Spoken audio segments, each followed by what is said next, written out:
to Joey's house, to the basement. Got the truck loaded up. Gonna go do some welding and some fabrication. I'm trying to get these front mounts and cross member it on, and hopefully we're gonna go back and pick up the bed and get the bed mounted down on it too today. So we'll see what we can get done.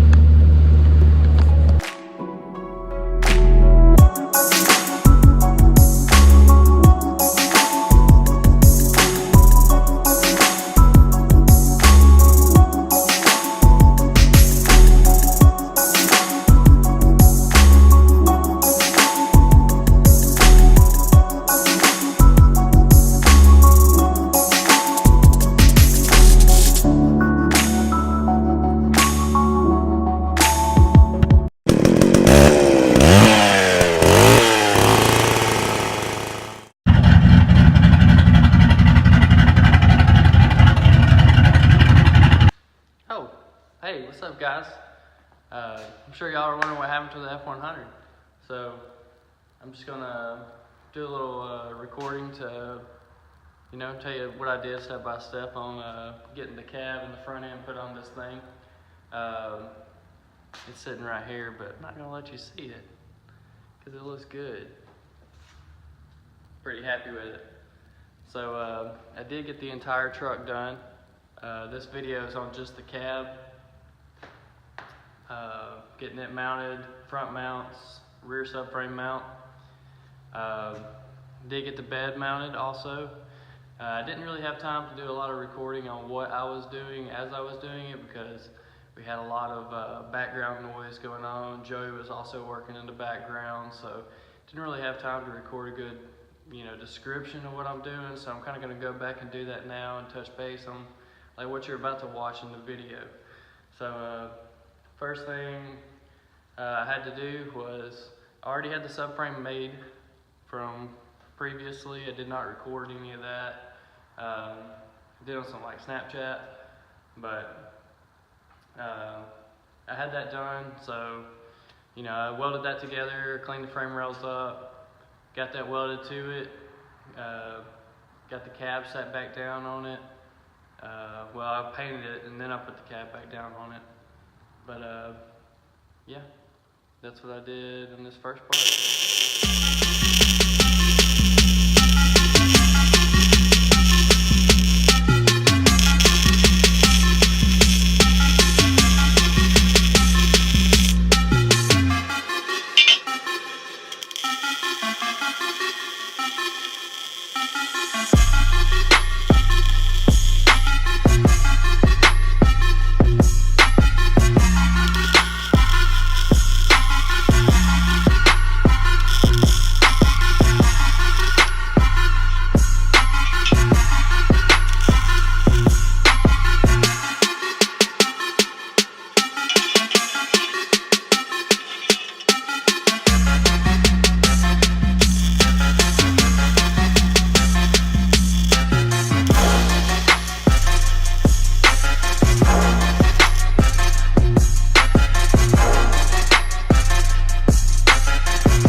decided it was probably time to move to the front mounts.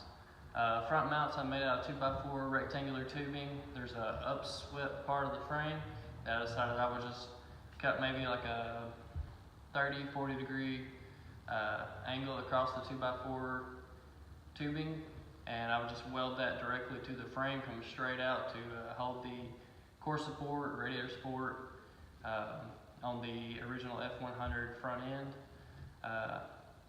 I had some low gussets. I didn't really think it was holding that much weight, considering the 6 bolts that hold in the frame rail, the inner fender rail up top.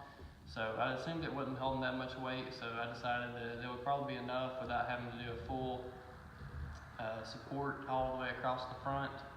I believe that would have gotten in the way of like using the original radiator, which I did want to do.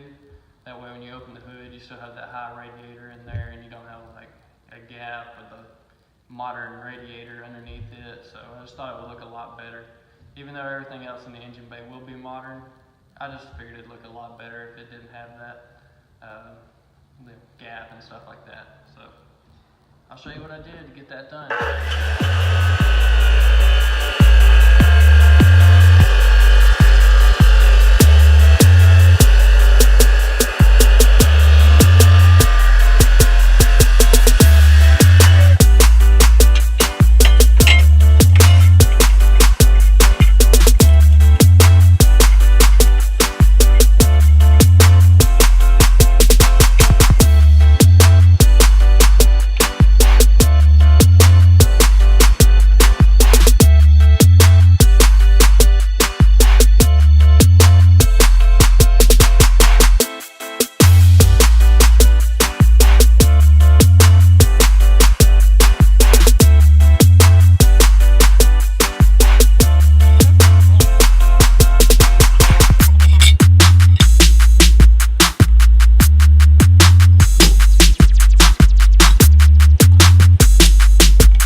supports onto the frame. I cleaned out the frame rails, got them ready to go, welded them on there. It's a lot of tedious angles, went at it from like 6 different directions, little bitty gaps, but got them on there nonetheless. Lowered the cab back down on there after I painted the new supports and frame rails, got them back to not able to have rust on them. So take a look at that.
I did get the table done.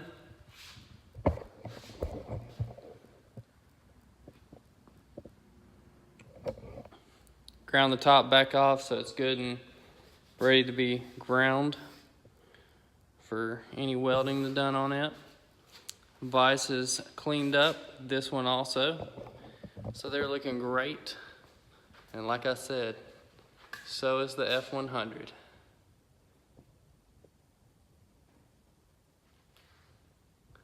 Like I said, I'm not going to show you the whole truck yet because we still got that video to come. Got to put the back on. I got another video coming up of just the back, mounting the bed on it.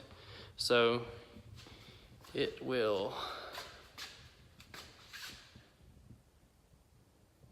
be after that I show you the whole truck. But it does look amazing, and I'm super happy with how everything's set on there. Body line's lined up absolutely perfect. Not without taking the bed off like 80 times. But we did get it put on there, and it does look amazing. So anyways, I hope y'all enjoyed the video. I'm glad to actually bring y'all some content of welding and stuff like that instead of just time-lapsing of me running a grinder. So anyways, remember to like or subscribe and tell me what y'all think. Do you like what you see? Because it looks pretty good to me. But thanks guys, until next time, it's Andrew with Modern Jalopy Garage.